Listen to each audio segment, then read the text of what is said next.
நிகிதா, வரும் 4ஆம் தேதி தேர்தல் முடிவுகள் வெளியாக உள்ள சூழ்நிலையில் இன்று தமிழக வெற்றி கழகத்தின் தலைவர் விஜயின் பனையூர் அலுவலகத்தில் இன்று வேட்பாளர்கள் மற்றும் நிர்வாகிகளுடன் மிக முக்கியமான ஒரு ஆலோசனை கூட்டம் இன்று பிற்பகலில் நடைபெற்று முடிந்திருக்கிறது.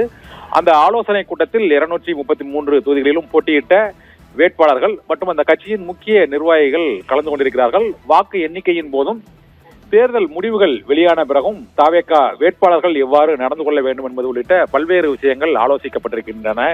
இதில் India today, axis my India நிறுவனம் இணைந்து கருத்து கணிப்பில் அந்த 98 இடங்கள் முதல் 120 இடங்கள் வரை வெற்றி பெறுவதற்கு வாய்ப்பு இருக்கிறது என்று கருத்து கணிப்பு, அந்த வாக்கு கணிப்பு முடிவுகள், தேர்தலுக்கு பிந்தைய கருத்து கணிப்பு முடிவுகள் வெளியான சூழ்நிலையில் இந்த ஆலோசனை கூட்டம் நடந்திருப்பதும், இந்த ஆலோசனை கூட்டத்தில் தாவேகா தலைவர் விஜய் தேர்தல் வாக்கு எண்ணிக்கை நடைபெறும் போது வாக்கு எண்ணும் மையத்தில் விழிப்போடு இருக்க வேண்டும் என்றும், வெற்றி பெற்ற வேட்பாளர்கள் பனையூருக்கு உடனே வர வேண்டும் என்றும், நான் பனையூரில் உங்களுக்காக காத்திருப்பேன் என்றும், இரவு எந்நேரமானாலும் பனையூருக்கு வந்துவிட வேண்டும், வேறெங்கும் சென்று விடக்கூடாது என்ற வேண்டுகோளையும் தாவேகா தலைவர் விஜய் விடுத்திருப்பதாக தகவல்கள் வெளியாகி இருக்கிறது. இதனால் தேர்தல் வாக்குப்பதிவு நாளன்று வெற்றி பெறும் தாவேகா வேட்பாளர்கள் அனைவரும் பனையூருக்கு உடனடியாக வர வேண்டும் என்ற வேண்டுகோளை, அவசர வேண்டுகோளை தாவேகா தலைவர் விஜய் நம்பிக்கையோடு இருங்கள், நமக்கு வெற்றி வாய்ப்பு பிரகாசமாக இருக்கிறது என்ற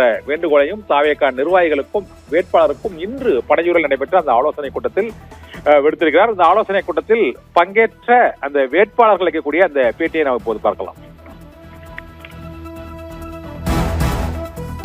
ஜெனரல் நான் ஃபேஸ் பண்ணது கிரவுண்ட் ரியாலிட்டியை சொல்லிடுறேன். மக்கள் ஆல்ரெடி டிசைட் பண்ணிட்டாங்க. இந்த எக்ஸிட் போல் இல்லை தேர்தலுக்கு முன்னாடி கருத்து கணிப்பு இதெல்லாம் இல்லாமல் மக்கள்கிட்ட நாங்கள் டைரெக்டாக ஒரு 30 days நம்ம ட்ராவல் பண்ணதுனால, அவங்க ஓட்டிங் டே அவங்க கூட இருந்ததுனால நான் பார்த்தது சொல்கிறேன். ஆல்ரெடி டிசைடட் இது. You will come to know on May 4th. கண்டிப்பாக நீங்கள் எல்லாம் தெரிஞ்சுக்க போகிறீங்க. மார்னிங் 6 o'clock கேண்டிடேட்ஸ்லாம் கண்டிப்பாக கவுண்டிங் சென்டர்ஸ் போகணும்னு சொல்லியிருக்கிறாங்க.